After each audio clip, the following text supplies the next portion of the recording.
자, 시작하도록 하겠습니다. 예, 안녕하세요.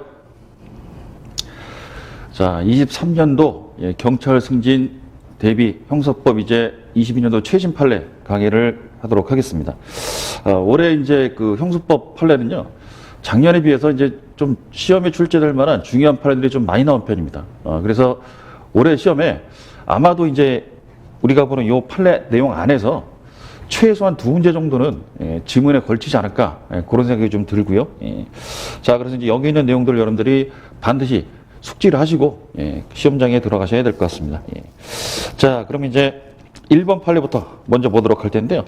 자, 1번 판례 보시면 형사재판 확정 기록에 대한 판례인데, 자, 여기 보시면 이제 쟁점이 자, 약식 명령이 확정된 형사재판 확정 기록의 공개에 관하여 공공기관의 정보 공개에 관한 법률에 의한 공개 청구가 허용되는지 여부.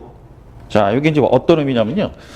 자, 이제 갑이란 사람이 이제 A 사실하고 B 사실에 대해서 이제 고소를 했습니다. 자, 그래서 이제 각각 요 부분에 대해서 이제 수사를 했겠죠. 자, 그럼 이제 요 수사를 했던 이제 수사 기록들이 있을 거란 말이에요. 그죠? 자, 그리고 이제 A 범죄는 약식으로 기소를 합니다. 그래서 확정이 됐고요. 자, 그 다음에 이제 B 고소 사건에 대해서는 이제 불기소 처분을 내렸어요. 자, 그런데 이제 요 갑이 이제 검찰청에다가 59조 2.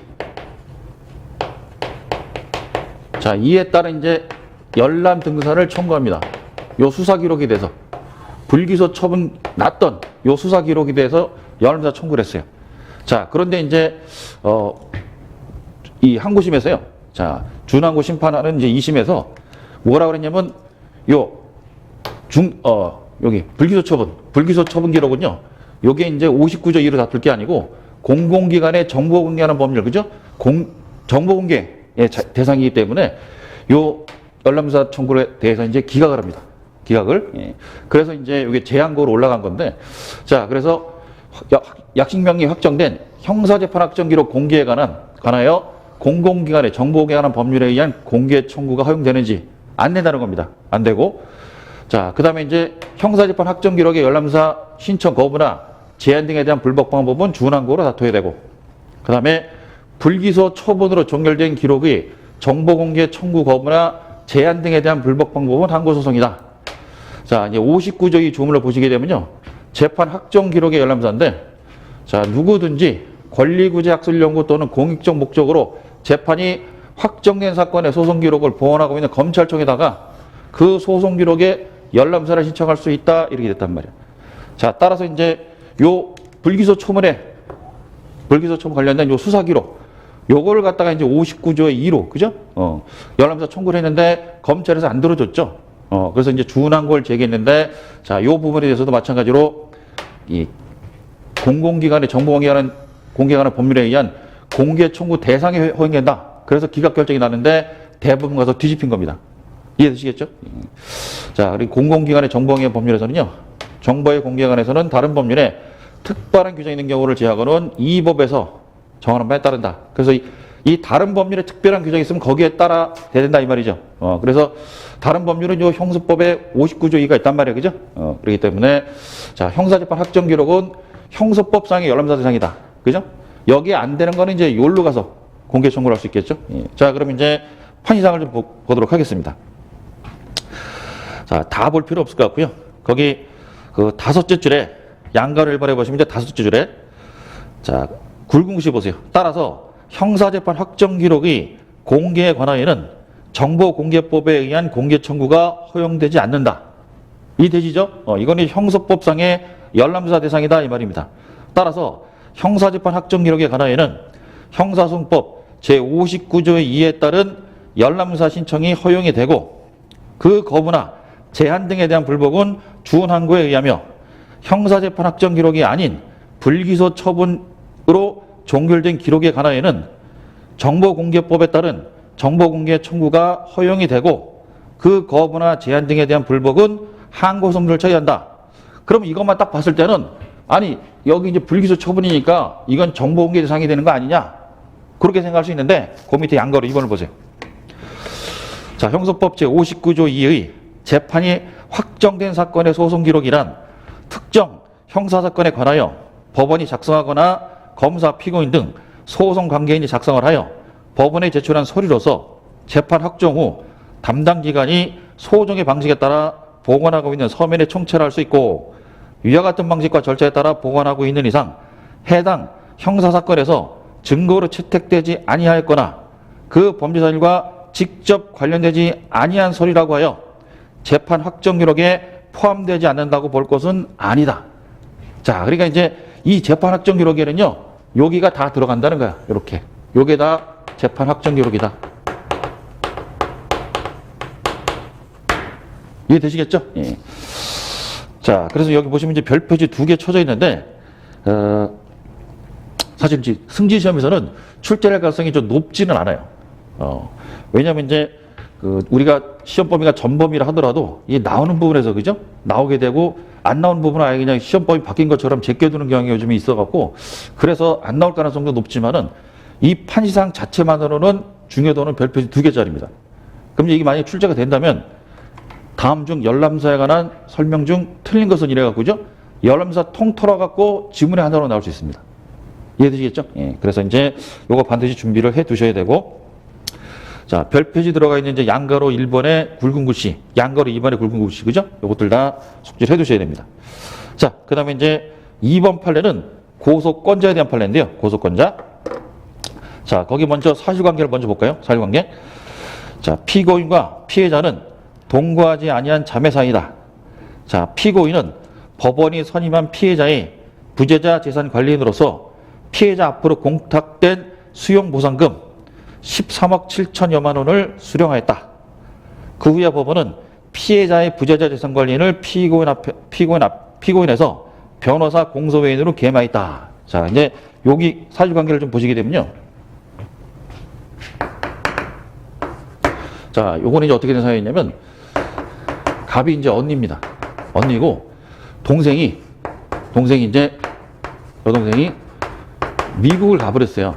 미국 가버렸는데, 이 종로구 쪽에 이 건물을 하나 이제 부모님이 남겼어. 그래서 이 상속 재산으로 이제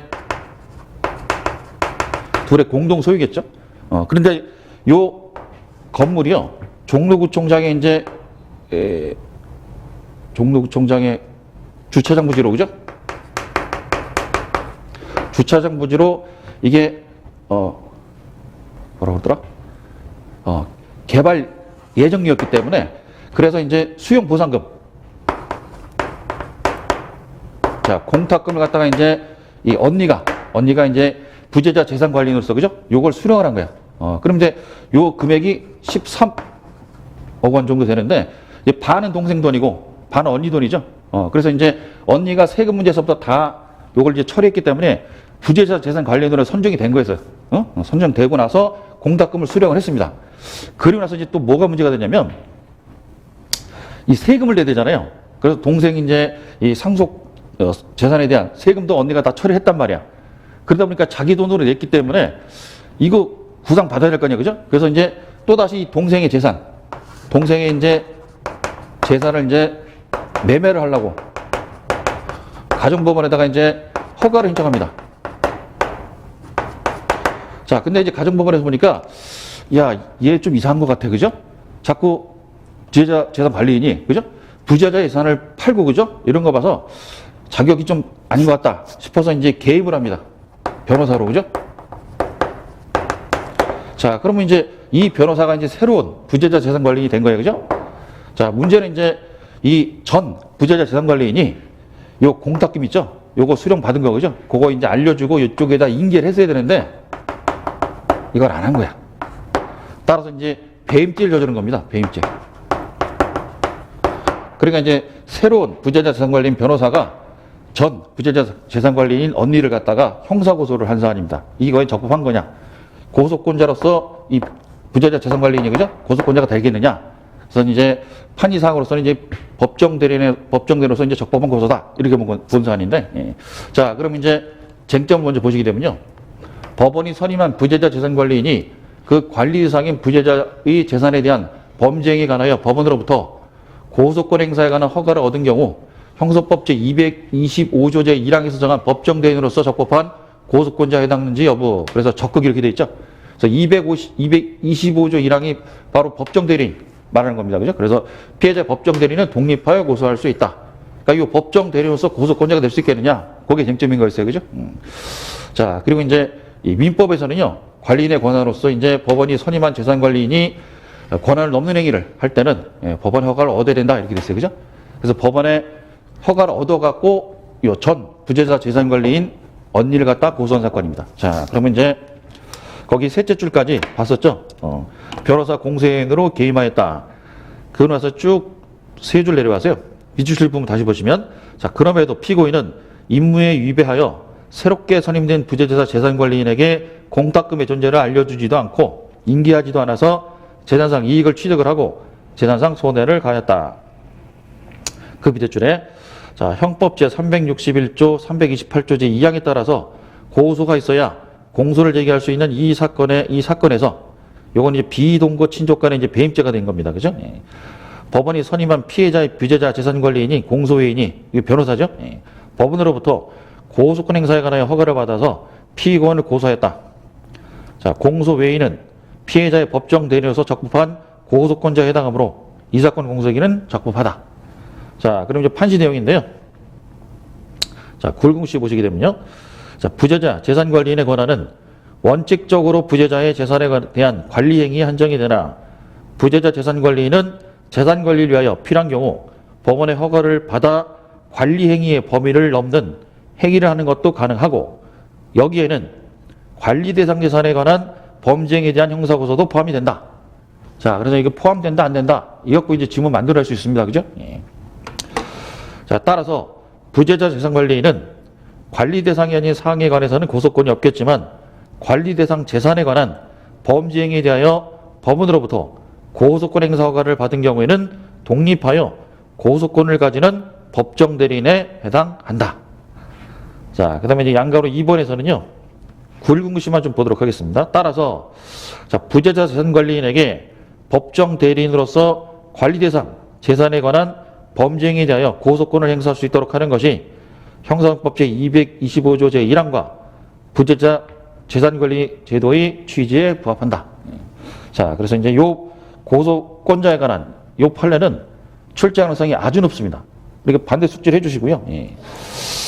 자, 그러면 넘기시면, 자, 감청에 대한 판례인데, 자, 시험에 출제될 만한 이제 아주 중요한 판례들이 2개나 나왔습니다. 2개나. 예. 자, 먼저 첫 번째 판례는요, 인터넷 개인방송 사건입니다. 인터넷 개인방송 사건. 자.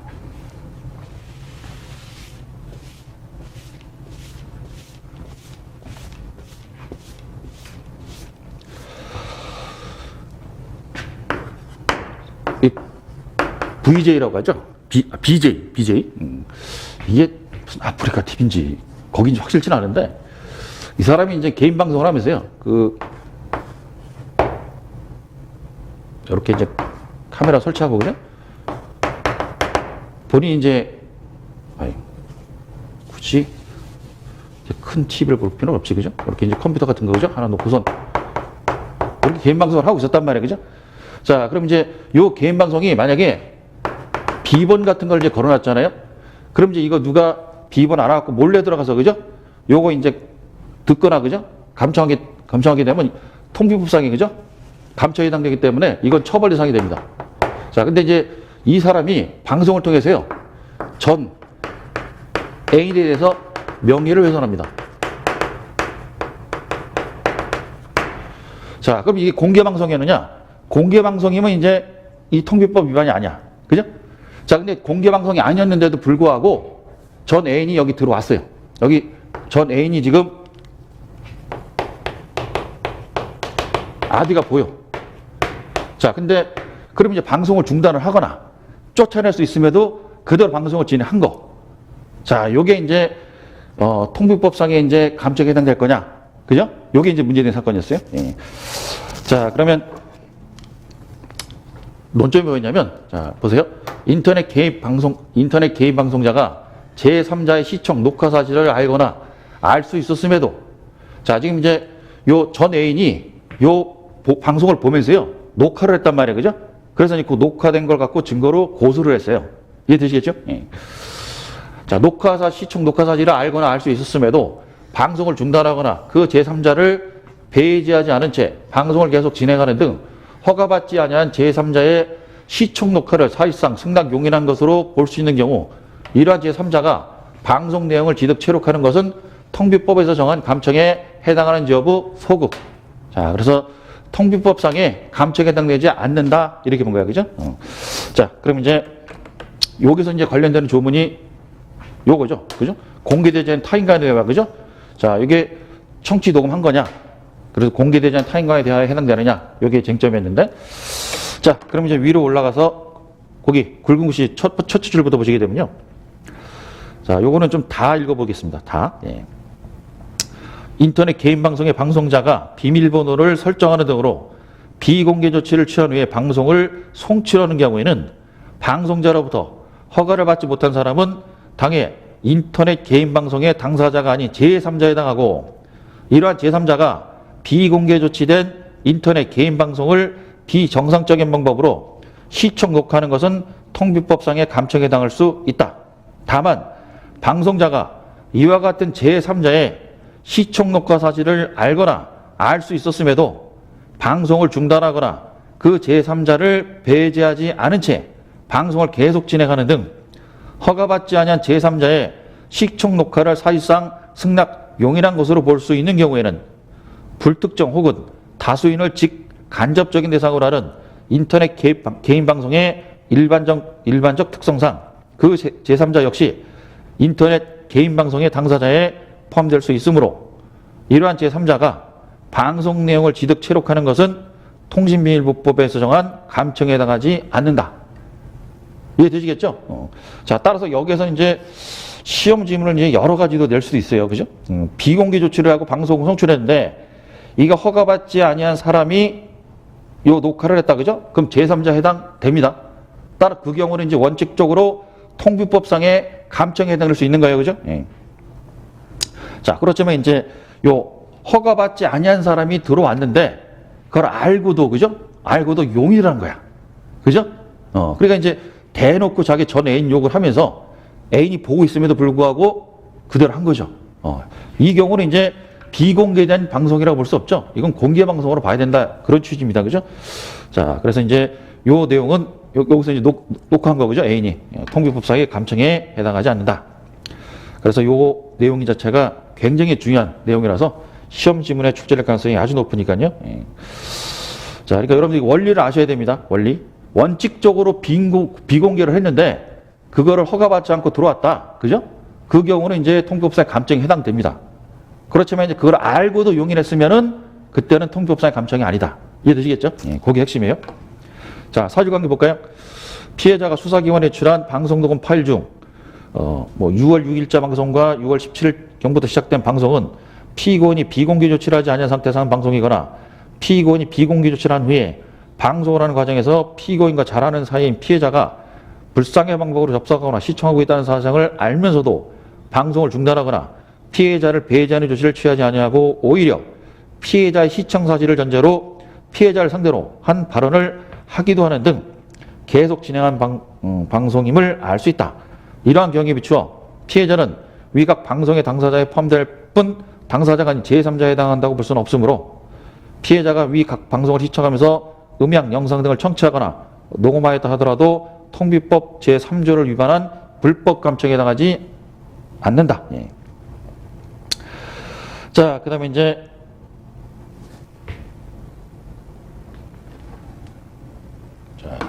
그 다음에 두 번째는 이제 여기 잠깐 보시면요.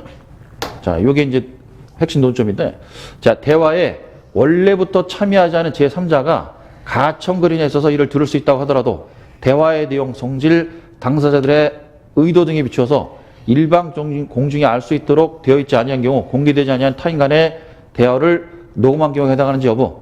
자, 요거는 이제 거기 사실관계 보시게 되면요. 자, 피고인의 사무실에서, 자, 여기 이제 부산에 있는 교회 사무실인데요. 자, 교회 사무실에서 이제 점심 먹고 와갖고, 갑이 ABC들이 이제 같이 게임을 합니다. 그러면서 을에 대한 뒷담화를 해요. 을이 이제 장로님인데, 자, 그걸 갖다가 이제 이 대화에 참여한 자는 아닙니다. 근데 들리는 거라. 그래서 그걸 갖다가 녹음을 해봤어요. 그래서 이 녹음된 내용을 요 장로님한테 보낸 거지. 이해되겠어요? 자, 그럼 이제 요게 이제 공개되지 않은 타인과의 대화를 녹음한 경우에 해당되느냐, 불법 감청에 해당되느냐, 요게 이제 쟁점이었는데, 예. 자, 거기 이제 사실관계는 봤었죠? 거기 둘째 줄에, 그죠? 여기 핵심이죠, 그죠? 피고인이 가청거리에 있어서 이를 들을 수 있다고 하더라도, 그죠? 들을 수 있다고 하더라도 그 밑에 보시면 이제 일반 공중이 알도록 되어 있지 않은 경우, 그죠? 이 경우는 공개되지 않은 타인간의 대화를 녹음한 경우에 해당된다. 자, 그래서 위로 올라가시면요. 요거는 이제 가청거리의 대화 내용 녹음 사건, 이렇게도 부르기도 하고요. 그 다음에 이제 뭐 교회 장로 녹음 송출 사건, 전달 사건 뭐 이렇게도 부르기도 하는데, 예. 자, 거기 이제 판시사항 보세요. 통비법 제3조 1항의 공개되지 않았다는 것은 반드시 비밀과 동일한 의미는 아니다. 요거 자체도 지문의 하나로 나올 수 있습니다. 동일한 의미라고, 그죠? 이렇게. 예. 자, 그래서 이제 비밀과 반드시 동일한 의미는 아니고 구체적으로 공개된 것인지는 발언자 의사와 기대, 대화의 내용과 목적, 상대방의 수, 장소의 성격과 규모, 출입의 통제 정도, 그 다음에 청중의 자격 제한 등 객관적인 상황을 종합적으로 고려하여 판단해야 된다. 자, 그래서 시험 지문은요, 요 판이상을 이제 그대로 시험에 출제할 수도 있고요. 내지는 이제 거기 밑에 줄에 있는 거, 사실관계에 있는 것처럼 피고인이 가청거리에서, 그죠? 자, 이를 들을 수 있는 경우, 그죠? 있는 경우에 이게 공개되지 아니한, 공중이, 일반 공중이 알 수 있도록 되어 있지 아니한 경우에도 요 공개되지 않은 타인 간의 대화에 해당한다, 안 한다, 그죠? 이렇게 출제할 수 있단 말이에요, 그죠? 그래서 이제 핵심적인 사용으로는, 핵심적인 단어는 요거, 가청거리네, 그죠? 요걸로 기억을 해주세요, 그죠? 가청거리네, 대화 녹음. 그러니까 대화의 당사자들은 아니었단 말이에요, 그죠? 그래서 여기 참여는 안 했는데, 그 들리니까, 그죠? 그걸 녹음한 거죠. 그럼 이제 이것도 과연 공개되는 타인 간의 대화를 녹음한 것으로 볼 수 있겠느냐, 그죠? 그게 이제 쟁점이었습니다. 예. 자, 그래서 공개되는 타인 간의 대화를 녹음한 거다. 예. 자, 그 다음에 이제 4번에 현행범 체포에 관한 판례인데요. 현행범 체포.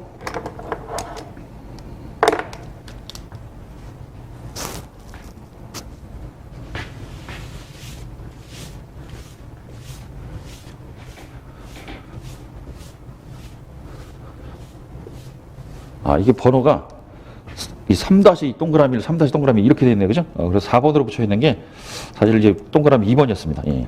자, 그 다음에 현행범 체포에 관한 판례인데, 요 판례 이제 그닥 중요하거나, 그죠? 핵심적인 내용을 담고 있다고 볼 수는 없는데, 그 뒤에, 이 판례 뒷부분에 이제 조금 자칫하면 이제 틀릴 여지가 있는 그런 내용이 좀 숨겨져 있어요. 그래서 그거를 좀 자세하게 설명 좀 드리고 싶은데, 자, 일단, 판례 제목이요. 불법 체류 인도네시아인 영사통보권 불고지 체포사건 이렇게 됐어요. 그죠? 그러니까 불법 체류한 인도네시아인을 체포하면서요. 영사통보권을 불고지했단 말이에요. 고지 안 했어요. 그죠? 그래서 체포한 사건인데, 자, 거기 사실관계 보시게 되면요. 피고인은 인도네시아 국적의 외국인으로, 자, 오른쪽에 대한민국에 체류하면서, 이때 이제 체류가 이제 불법 체류였어요. 그죠? 취업 활동을 하였다. 사법경찰관은, 통역인을 통해서 피고인에게 인도네시아로 체포의 사유, 변명의 기회, 변호인 선임권 등을 고지하고 피고인을 출입국 관리법 위반의 범죄 사실로 현행범인 체포를 하였고, 같은 날에 피고인으로부터 소변과 모발을 이미 출받아 압수했다. 자, 그 밑에, 자, 간이시약 검사 결과 피고인으로부터 압수한 소변에서 향정성 의약품 MDMA, 엑스터시 양성 반응이 나왔고, 그리고 이제 통역인이 참여한 경찰 제1회 피의자 신문에서 출입국 관리법 위반과 마약류 관련한 법률 위반 범행을 모두 자백하였다. 그리고 사법경찰관은 피의자 신문을 진행하면서 체포 통지를 피고인이 다니는 회사 사장에게 하였는데 피고인의 방어권 보장에 문제가 없는지를 질문하였고 피고인은 그렇다고 답변하였다. 그리고 이제 구속되었고요. 그리고 국립과학수사연구원의 소변 감정 결과 피고인으로부터 압수한 소변에서 엑서시 양성 반응이 나왔고, 그리고 그 밑에 제2회 피의자 신문에서도 이 마약류 관리법 위반 범행을 자백을 했습니다. 자, 그럼 이제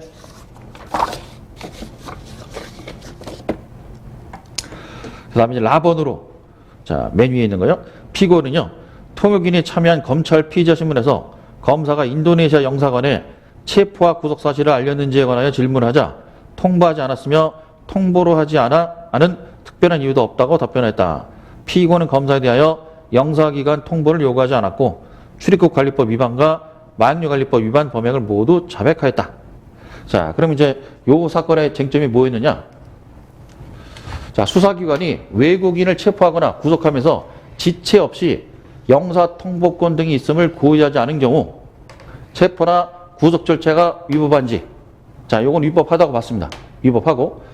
그런데 이제 문제가 뭐냐면 적법한 절차에 따르지 않냐고 수집한 증거를 유죄인정의 증거로 사용할 수 있는 예외적 경우에 해당하는지, 요것도 예외적 경우에 해당된다고 봤어요.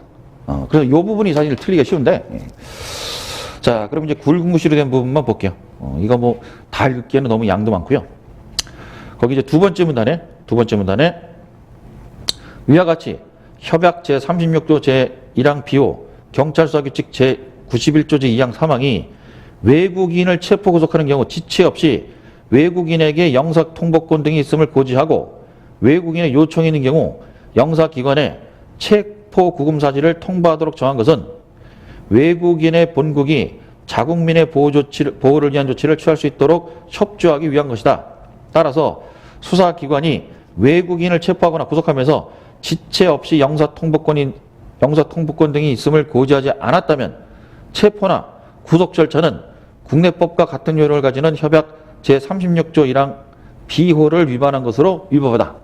자, 요 36조 1항 비호가 여기 있습니다. 자, 여기 보시면요.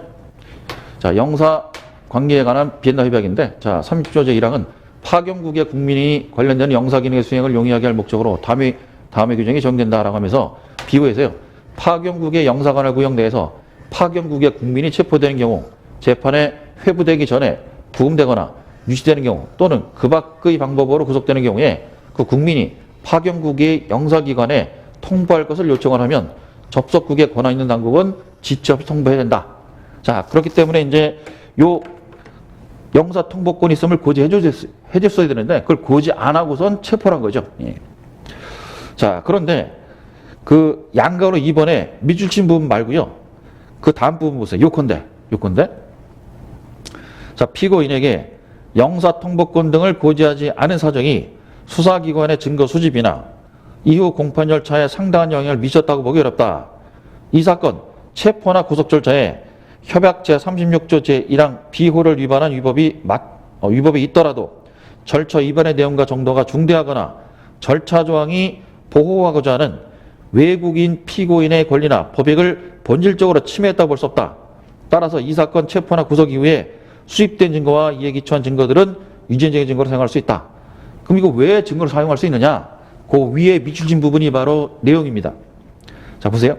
피고인은 경찰 수사 단계에서 피고인에 관한 체포 통지를 피고인이 근무하는 회사장에게 한 것에 대해서 방어권 보장에 문제가 없다고 하였고, 검찰 수사 단계에서는 자신의 구금 사실을 영사관에 통보할 수 있음을 알게 되었는데도 통보를 요청하지 않았다.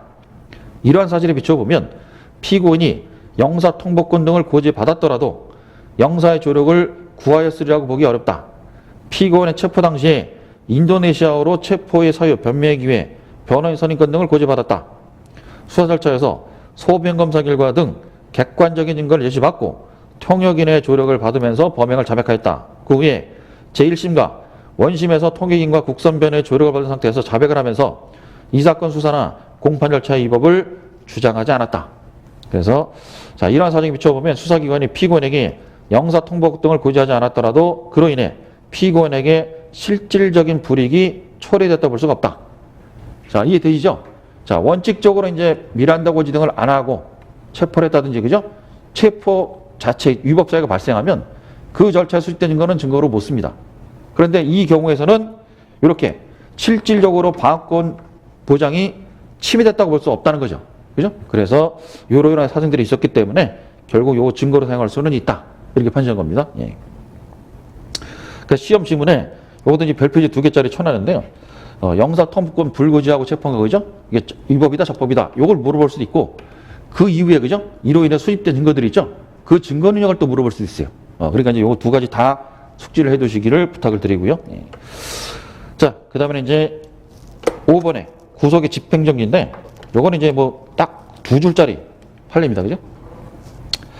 자, 거기 보시면 이제 판시 내용만 보세요. 예, 군사보험법 141조 제2항에 피고인에 대한 구속 집행정지가 나여 전자장치 부착을 구속 집행정지 조건으로 부과할 수도 있다. 자, 그럼 이제 이게 어떤 내용이냐면, 자, 쟁점이 뭐였냐면요. 자, 전자장치 부착은요, 전자장치 부착법상 보석의 조건으로도 허용되고 있는데, 구속의 집행정지 조건으로도 허용되는지, 자, 구속의 집행정지에서는요, 지금 전자장치 부착할 수 있다는 내용이 없단 말이에요. 그죠? 그래서 법원은 상당한 이유가 있는 데는 결정으로 구속된 피고인을 친족 보호단체 기타 적당한 자에게 부탁을 하거나 피고인 유가를 제한하여 구속의 집행을 정지할 수 있다. 자, 그러니까 이제 전자장치 부착, 그죠? 요거를 조건으로 허용할 수 있겠느냐, 그죠? 요게 이제 문제가 있는 사안이었는데, 예. 법에 규정이 없어도, 자, 보석도 조건으로 허용되기 때문에 여기도 마찬가지로 허용된다. 요 둘은 이제 뭐 취소 사유도 동일하고 그러잖아요, 그죠? 그래서 비슷한 면들이 많아요, 그죠? 둘 다 이제 구속의 집행 정지고, 그죠? 그렇기 때문에 여기서도 조건으로 허용되니까 보석에서도 구속의 집행 정지에서도 조건으로 허용된다. 예. 자, 되게 이제 간단한 판례고요. 자, 그 다음에 이제 넘기시면,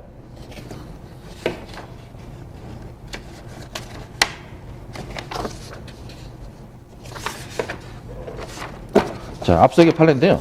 앞색 판례들도 꽤 중요한 판례들이 좀 나왔어요.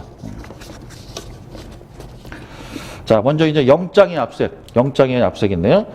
거기 1번 판례 이제 휴대전화 3번 압수수색 사건 이렇게 불러요. 휴대전화 3번 압수수색 사건.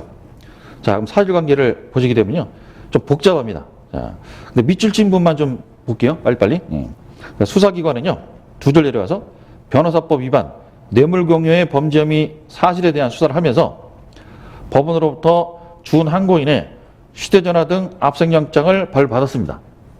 자, 그 밑에 제1압색영장은 이제 앞으로 영장이 3번 나왔기 때문에 제1, 제2, 제3 이렇게 나눠요.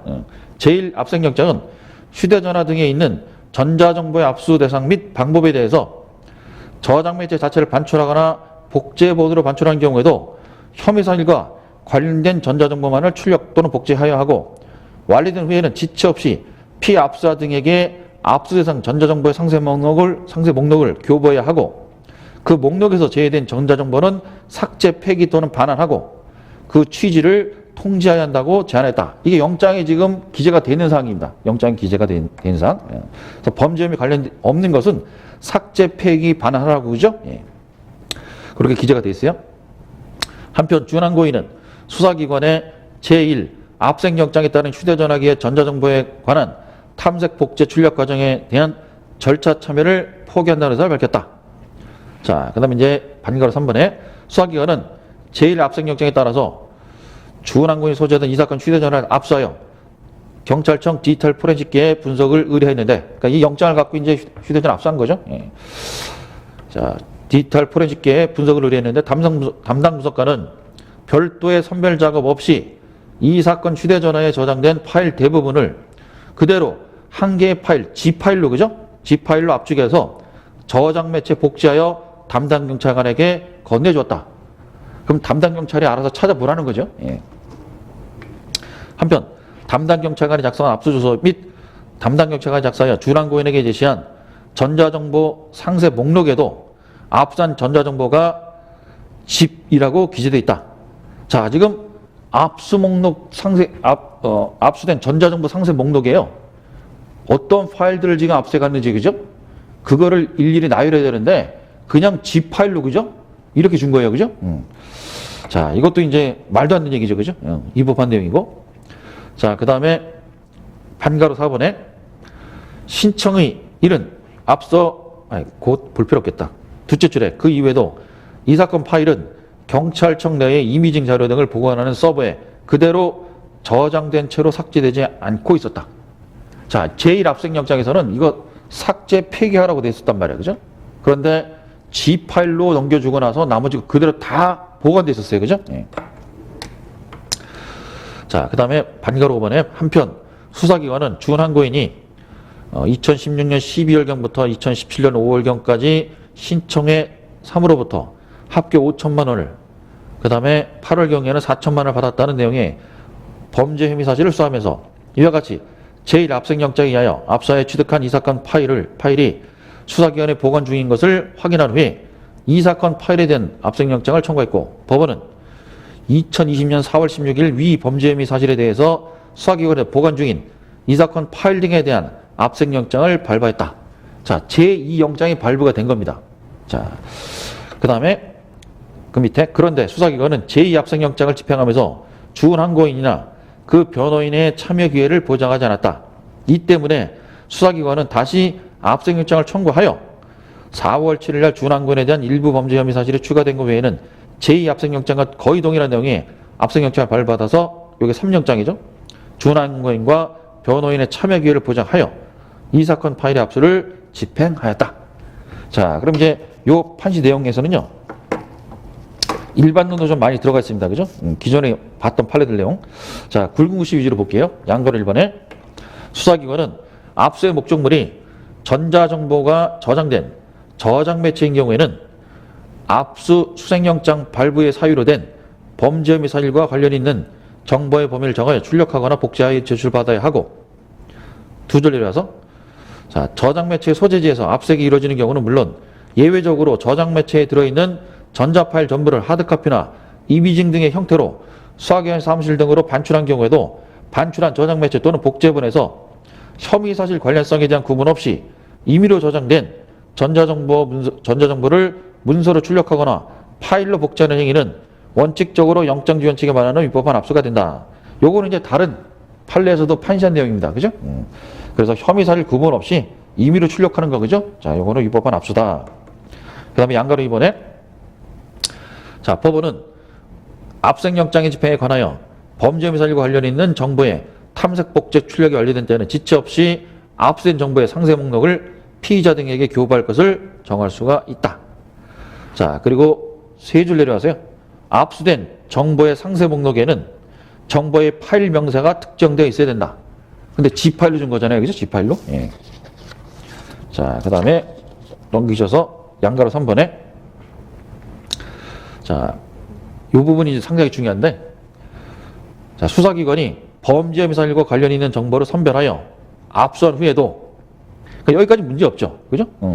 혐의 사실과 관련된 것만 선별해갖고 압수했다. 그죠?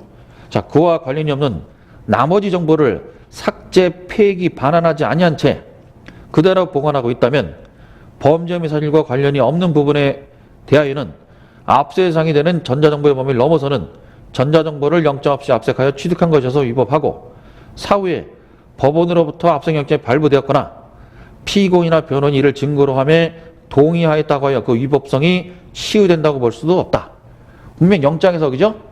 자, 삭제, 폐기, 그죠? 반환하라고 그렇게 기재가 됐음에도 불구하고 안 하고서 그대로 남겨놨잖아요. 그죠? 자, 그래서 이거는 이제 압수 대상이 되는 전자정보 범위를 넘어서 영장 없이 압수수색한 것이기 때문에 위법이다. 그죠? 그래서 사후에 영장 발부됐든지 아니면 피고인 동의가 있었더라도 위법한 건 마찬가지다. 이해되시겠죠? 네. 자, 거기 보시면 기출표시 있습니다. 그죠? 요 내용이 올해 검찰 7급하고요. 그 다음에 이제 경찰 채용시험 2차 시험에서 요 내용이 출제가 됐습니다. 맞는 걸로, 예, 맞는 질문으로 출제가 된 바가 있고. 자, 그 다음에 이제 양가로 4번에 수사기관이 압색영장에 기재된 범죄 혐의 사실과 관련성에 대한 구분 없이 임의로 전체의 전자정보를 복제 출력하여 이를 보관하여 두고 그와 같이 선별되지 않은 전자정보에 대해서 구체적인 개별 파일 명세를 특정하여 상세 목록을 작성하지 않고 집과 같이 그 내용을 파악할 수 없도록 되어 있는 포괄적인 압축 파일만을 기재한 후에 이를 전자정보 상세 목록이라고 하면서 피압사 등에게 교부함으로써 범죄 혐의 사실과 관련성 없는 정보에 대한 삭제, 폐기, 반환 등의 조치도 취하지 아니하였다면 네 줄 내려와서 영장주의와 적법 절차 원칙을 중대하게 위반한 것으로 봄이 타당하다. 자, 따라서 G 파일로 준 거, 그죠? G 파일로 이제 압수 목록 준 거는 영장주의하고 적법 절차 원칙을 중대하게 위반한 것이다. 자, 그 다음에 네 줄 더 내려가세요. 자, 굵은 글씨 보시게 되면, 자, 영장 기재 범죄 혐의 사실과 관련성 유무와 상관없이 수사기관이 임의로 전자정보를 복제 출력하여 취득한 정보 전체에 대해서 그 앞서는 입법한 것으로 취소되어야 한다고 봄이 상당하고, 사후에 법원으로부터 그와 같이 수사기관이 취득하여 보관하고 있는 전자정보 자체에 대해서 다시 압생영장이 발부되었다고 하여 달리 볼 수는 없다. 그러니까 이제 제2영장, 제3영장이 발부가 됐잖아요. 그죠? 그렇게 발부가 됐다 하더라도 요 위법이 치유되는 것은 아니다. 그런 취지의 판례입니다. 그죠? 그래서 요것도 시험에 또 출제될 가능성이 있으니까 요 지문도 숙지를 해 두시는 게 좋을 것 같아요. 자, 그래서 요 부분에 대해서 이제 우리가 요게 영장주의가 6번인가요?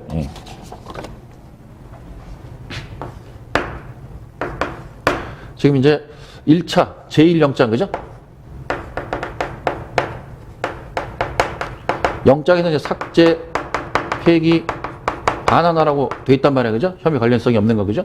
자, 그래서 이 제1영장 갖고 이제 요 휴대전화, 그죠? 압수해 갖고, 자, 지금 이제 G8로, 뭐, 이렇게 G8로, 그죠? G8로 넘겨줬단 말이에요. 그죠? 그리고 나서 이제 목록도 G8로, 그죠?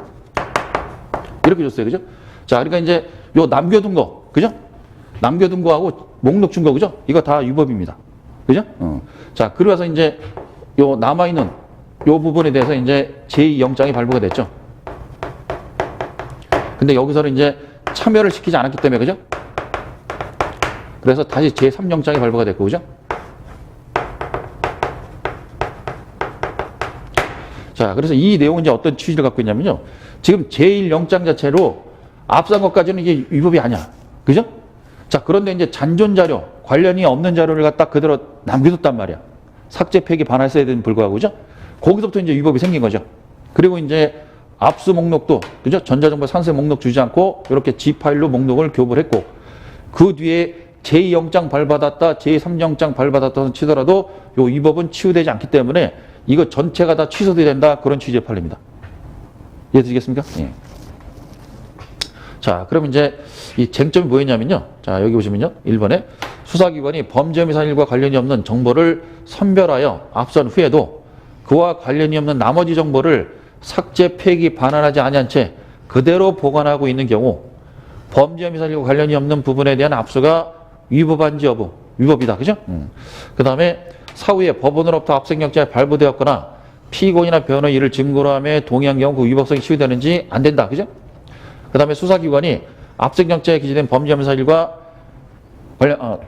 범죄 혐의 사실과의 관련성에 대한 구분 없이 임의로 전체 전자정보를 복제 출력하여 이를 보관해 두고 이에 대한 구체적인 개별 파일 명세를 특정하여 상세 목록을 작성하지 않고 포괄적인 압축 파일만을 기재한 후에 이를 전자정보 상세 목록이라고 하면서 피압수 등에게 교부한 경우 정보 전체에 대한 압수가 위법한지 여부 적극이다. 그죠?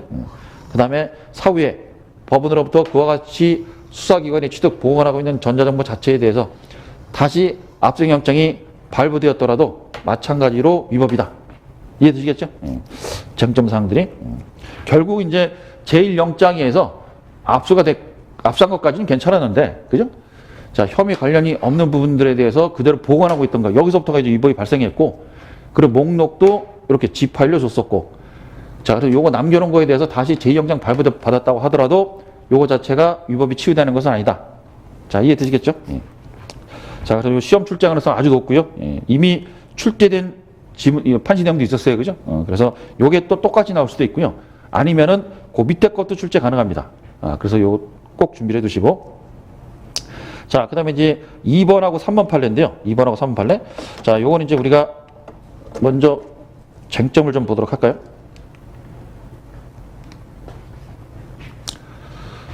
자, 수사기관이 압수영장에 적힌 수색할 장소에 있는 컴퓨터 등 정보 처리 장치에 저장된 전자정보 외에 원격지 서버에 저장된 전자정보를 압수하기 위해서는 압수영장에 압수할 물건에 별도로 원격지 서버 저장 전자정보가 특정되어 있어야 하는지 여부. 자, 이게 어떤 의미냐면요.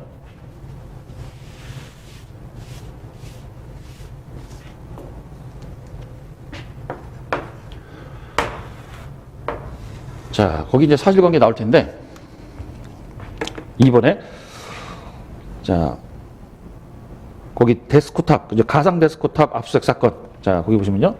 제1차 압수수색 영장에 압수할 물건에는 유출된 기술 자료가 저장되어 있는 컴퓨터 등의 정보 처리 장치가, 자, 그래서 요 압수 대상은요. 컴퓨터 등 정보 처리 장치가 기재된 정보 처리 장치가 컴퓨터 정보 처리 장치 이렇게 되네, 그죠? 컴퓨터 등의 정보 처리 장치. 그 다음에 이제 주소지는요.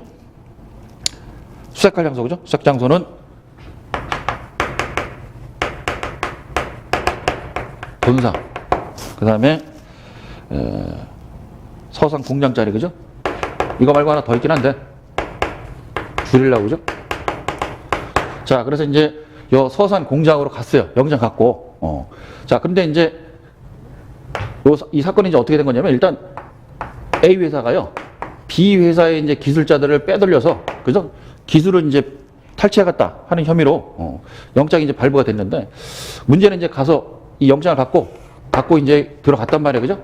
자, 영장 갖고 들어가서 컴퓨터를 압수색을 해보니까 자료가 아무것도 없어요. 왜? 여기에는 하드디스크도 안 달려 있어요, 거의. 그러니까 자료 자체가요, 가상 데스크탑, 그러니까 클라우드 같이, 그죠? 이런 가상 데스크탑에 접속을 해갖고 여기서 내려받아서 작업을 하고 다시 올라가는 이런 저걸로 돼 있고, 여기서 복사를 못하게 돼 있단 말이야, 그죠? 그러니까 이제 들어가서 확인을 해보니까 황당한 거지, 그죠? 지금 이제 압수수색 영장 대상에는 이제 컴퓨터 등 정보 처리 장치라고 돼 있어갖고 여기를 뒤져봤더니 아무것도 없어, 그죠? 그래서 직원들한테 어떻게 된 거냐 물어보니까 이걸 연결시켜준 거야, 그죠? 그래서 이제 여기 내용들을 다 살펴봤습니다. 여기서 문제가 됐어. 만약에 이걸 살펴보지 않고요, 그대로 중단을 하고 그다음에 영장 다시 받았으면 이게 적법이 될 수도 있는데 이미 탐색을 다 했습니다. 그러니까 이제 영장에 지금 대상으로 안 들어가 있는 걸 갖고 지금 특정이 안 돼 있잖아요, 여기, 그죠? 이걸 들어가서 이제 수색을 했던 거야, 그죠? 자, 그럼 이제 거기 사실관계를 좀 읽어볼게요. 제1차 압수수색 영장에 압수할 물건에는 유출된 기술 자료가 저장되어 있는 컴퓨터 등의 정보 처리 장치가 되어 있고, 수색할 장소로 피의자 등의 본사, 근무 장소, 서산 공장 자리 등이 기재되어 있었고, 신청한 클라우드 저장 전자정보에 대해서는 압수할 물건에서 전부 제외됐다. 사실 신청을 할 때는요, 요 클라우드 전자정보도 들어가 있었는데 이 판사가 이거 영장 발부해주면서 그 부분을 빼버렸어요. 그래서 그 부분은 이제 적혀있지 않아요, 그죠? 자, 제외가 됐었고, 경찰은 발부된 제1차 압수수색 영장 집행 중 직원들이 가상 데스크톱에 접속시킨 업무용 컴퓨터를 넘겨받아 이를 이용하여 팀룸 폴더 안에 파일을 탐색하고 내용을 확인했고, 여기가 문제죠. 탐색하고 이미 내용을 확인을 했습니다. 그럼 이제 요거 영장에서 지금 제시하고 있는 그 내용을 벗어난 겁니다. 그죠? 자, 그래서 이제 탐색을 하지 않고, 그죠? 이때는 영장 다시 받았으면 됐을 텐데, 그죠? 자, 파일을 탐색하고 내용을 확인을 했고, 이에 대해서 제2차 압수수색 영장을 발부받아 서산 공장에서는 45개의 전자정보를, 서울 본사에서는 24개의 전자정보를 압수했다. 자, 그럼 위로 올라가세요. 수사기관이 압수수색 영장에 적힌 수색할 장소에 있는 컴퓨터 등 정보 처리 장치에 저장된 전자정보 외에 원격지 서버에 저장된 전자정보를 압수색하기 위해서는 압수수색 영장에 적힌 압수할 물건에 별도로 원격지 서버 저장 전자정보가 특정되어야 된다. 압수수색 영장에 적힌 압수할 물건에 컴퓨터 등 정보 처리 장치 저장 전자정보만 기재되어 있다면 컴퓨터 등 정보 처리 장치를 이용하여 원격지 서버 저장 전자정보를 압수할 수는 없다. 이해되시겠죠? 이게 나중에 영장 받았다고 그랬잖아요. 그래서 이게 위법인 거예요. 왜냐? 지금 제1영장에 요 가상 데스크톱에 들어있는 이 내용은 없단 말이지. 그죠? 클라우드에 있는 이제 전자정보는 없었는데 그걸 갖다가 이제 탐색까지 다 해버렸단 말이에요. 그죠? 그래서 나중에 제2영장 갖고 가서 한 압수도 위법이다. 이렇게 봤었고요. 다음에 3번도 거의 같은 취지의 판례입니다. 자, 일단 사실관계부터 보시게 되면요. 경찰은 압색영장의 수색할 장소로 피고인의 주거지가 기재되어 있었는데, 자, 피고인의 휴대전화가 구글 계정에 로그인되어 있는 상태를 이용하여 구글 클라우드에서 피해자 공소의 3에 대한 불법 촬영물을 확인한 후에 선별한 파일을 다운로드했다. 그러니까 이 사건은 이제 그 사건 이름이 사기 피의자 몰카 발견 사건 이렇게 됐어요. 그죠? 그래서 이제 사기 피의자가 피의자 신문 받으면서요. 지금 이제 휴대폰도 이제 조사를 받았거든요. 그래서 이제 경찰이 뭐 메신저라든지 뭐 여러 가지를 좀 봤단 말을 확인했어요. 그죠? 그래 잠시 휴식하는 시간에 그 휴대전화 가져가서 메신저를 막 지우고 있어. 그러니까 이제 경찰이 그 다시 한번 줘보라고. 그래갖고 이제 좀 확인하다가 이 사진 폴더에 들어가니까 불법 촬영물이 있는 거라. 그죠? 여성의 이제 속옷을 찍은, 그죠? 그래서 여성들한테 연락을 해보니까 자기는 동의해준 적이 없다. 그래서 아, 이런 몰카범이구나. 그래서 영장 받아갖고 갔어요. 그죠? 그래서 영장에도 여기 마찬가지로 똑같이 이렇게 컴퓨터 정보 처리 장치만 돼 있는 거야. 이해되시겠죠? 그래서 이제 휴대전화까지 압수를 했는데 휴대전화에 지금 구글 클라우드에, 그죠? 구글 클라우드에 지금 요 동영상 파일이 엄청나게 들어있던 거죠. 그죠? 근데 이제 그 구글 클라우드는 영장 기재에 없었단 말이죠. 그죠? 이거는 여기 안 들어가 있었단 말이에요. 그죠? 근데 마침 휴대전화가 이제 로그인된 상태를 이용해서 눌러보니까 이제 거기서 뜨더라는 거지. 이해되겠죠? 예. 자, 그럼 이제 거기 판시상 다시 보시게 되면 똑같은 내용인데요. 자, 수사기관이 압색영장에 적힌 수색할 장소에 있는 컴퓨터 등 정보 처리 장치에 저장된 전자정보 외에 원격지 서버에 저장된 전자정보를 압색하기 위해서는 압색영장에 적힌 압수할 물건에 별도로 원격지 서버 저장 전자정보가 특정되어 있어야 한다. 압색영장에 적힌 압수할 물건에 컴퓨터 등 정보 처리 장치 저장 전자정보만 기재되어 있다면 컴퓨터 등 정보 처리 장치를 이용하여 원격지 서버 저장 전자정보를 압수할 수는 없다. 이해되시겠죠? 예. 그래서 요 판례 1번, 2번, 3번 다 중요합니다. 다 중요하니까 꼭 숙지를 해 두시길 부탁드리고. 예. 자, 그 다음에 자, 두 번째 이미지 출물에 압색하는 판례인데요. 자, 요거는 이제 말 그대로 이제 정경심 교수 사건입니다. 정경심 교수 사건. 예. 자, 사건에 이제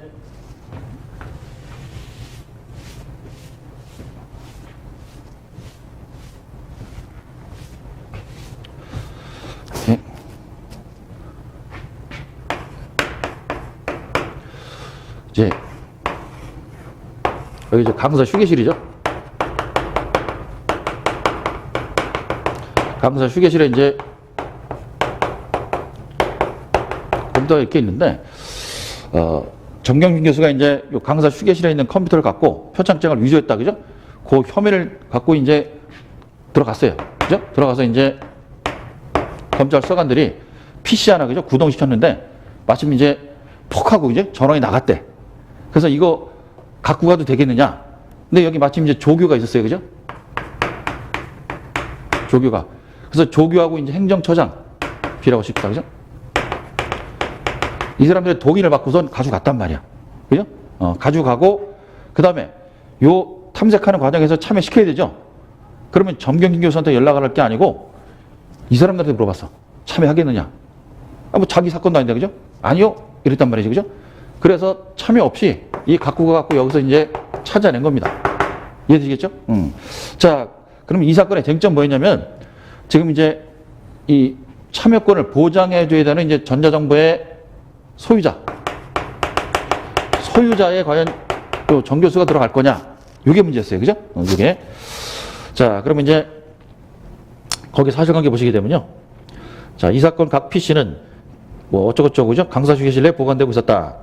교행학부 조교 을은 L대 측의 협조 지시를 토대로 수사 협조하던 중 검찰서관이 위 PC에 저장된 전자정보를 탐색하는 과정에서 위 PC에서 퍽소리가 나면서 전원이 꺼지는 사태가 발생하자 검찰서관은 위 을과 L대의 물품 관리를 총괄하는 행정지원처장 병에게 위 현장에서의 탐색을 중단하고 이 사건 각 PC를 검찰에 제출해 줄 수 있는지 문의 요청했고 이에 을과 병은 검찰서관의 요청에 응하여 임의로 이 사건 각 PC를 제출하였고 그 다음에 그 밑에 줄에 세 줄 내려서 자, 당시 검찰서관은 을 병에게 이 사건 각 PC의 이미징 및 탐색, 전자정보 추출 등 과정에 참관할 의사가 있는지 확인하였으나 을병은 참관하지 않겠다고 대답하였고 정보저장 매체의 제출 및 이미징 등 참관 여부 확인서에 피압수자란에 자신들의 인적사항을 기재하고 서명 및 묵인을 하였다. 자, 그럼 이제 이 사건에서 이 쟁점 뭐냐? 자, 보시게 되면요.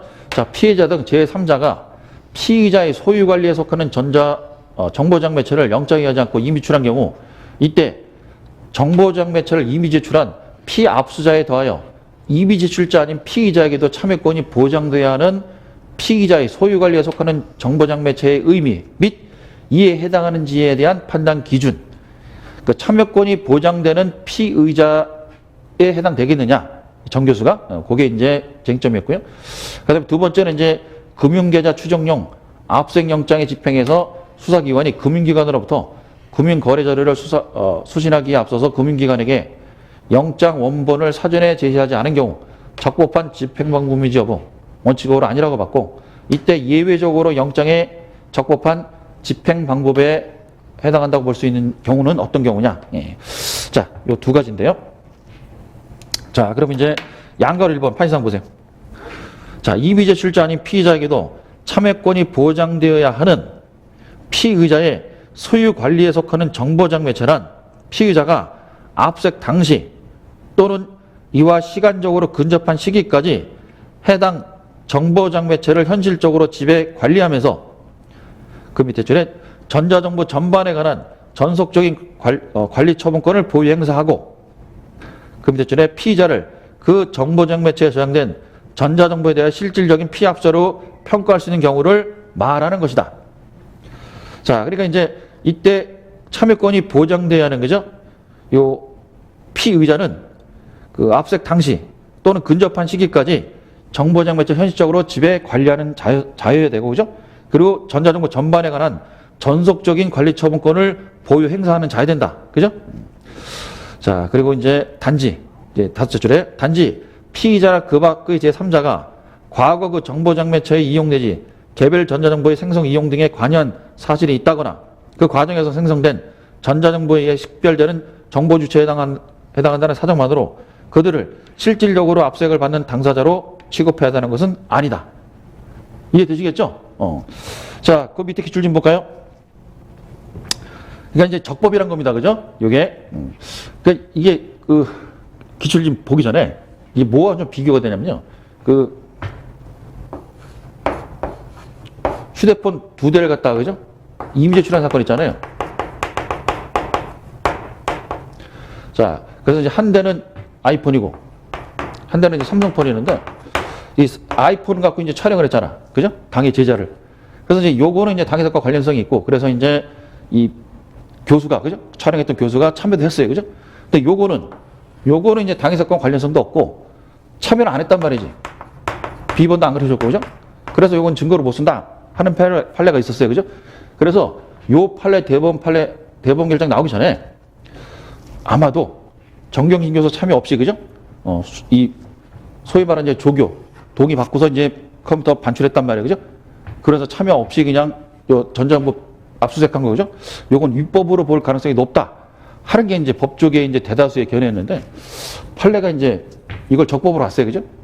그러니까 이제 이 전자정보를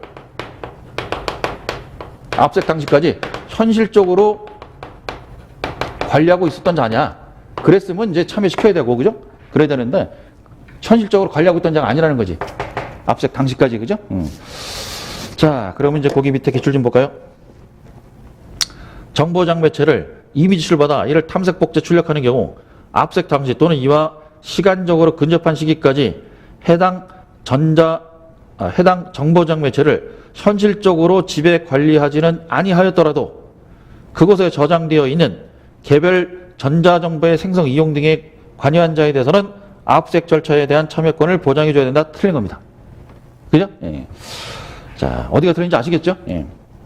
자, 그 다음에 양가로 2번에서 금융계좌 추정용 압수영장의 집행에 있어서 검찰이 형사사법 정보통신망을 통해 여러 금융기관에 금융거래 정보 제공 요구서, 영장 서본 및 수사관 신분증 사본을 전자팩스 방식으로 송신하고 금융기관으로부터 이메일이나 팩스로 금융거래 자료를 수신하여 수신한 금융거래 자료를 분석한 후에 최종적으로, 그러니까 만약에 사본만 그죠? 송신하고 이제 요거 받아갖고 압수를 했다면 요거는 위법인데, 최종적으로 사건과 관련된 선별자료 목록을 작성한 다음 금융기관에 직접 방문하여 영장 원본을 제시를 하고 선별 자료를 저장 매체에 저장하는 한편 압수 목록을 교부하고 압수수를 작성하는 일련의 집행 방법은 헌법과 형사법이 정한 압색 절차에 위배되지 아니하고 이 사건에서 그러한 방법으로 수집되어 증거로 유출된 금융거래 자료는 증거 능력이 있다.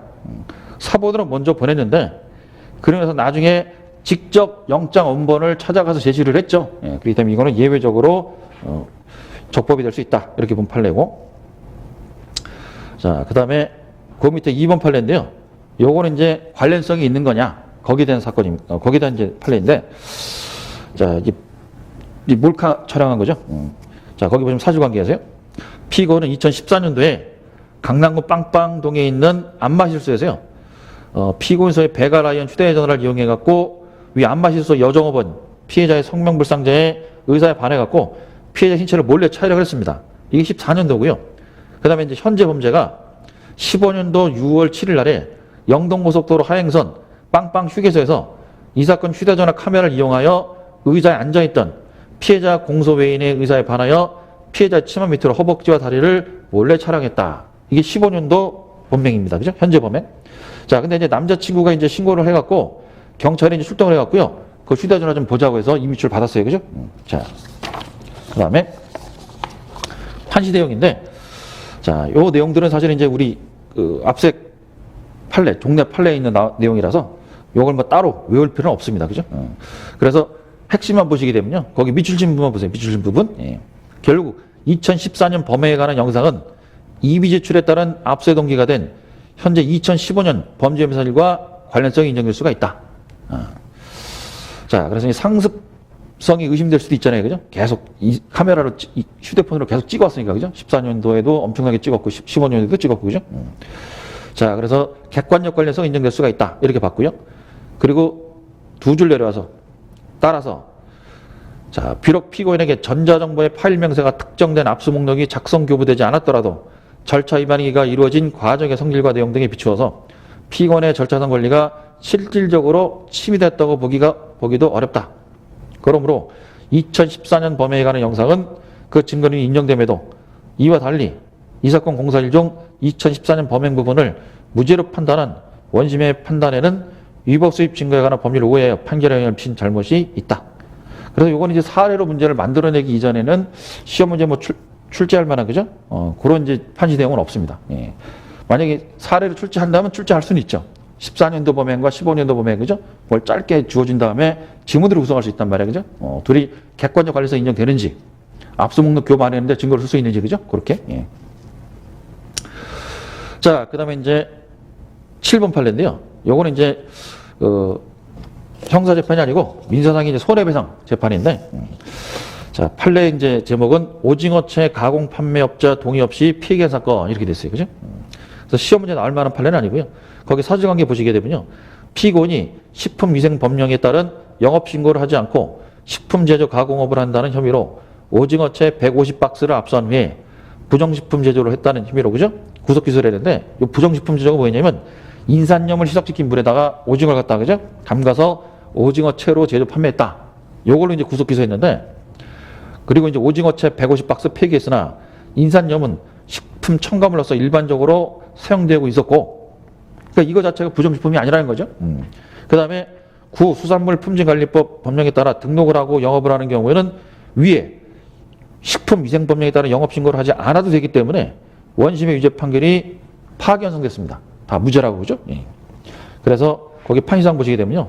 법령상 생산, 제조, 소지, 소유 또는 유통이 금지된 압수물로서 부패 염려가 있거나 보관하기 어려운 압수물은 수요자 등의 권한 있는 자의 동의를 받아서 폐기할 수 있다라고 규정하고 있다. 따라서 부패 염려가 있거나 보관하기 어려운 압수물이라도 법령상 생산, 제조, 소지, 소유 또는 유통이 금지되어 있고 권한 있는 자의 동의를 받지 못하는 한 이를 폐기할 수가 없고, 만약 그런 요건이 갖춰지지 않았음에도 폐기했다면 이는 위법하다.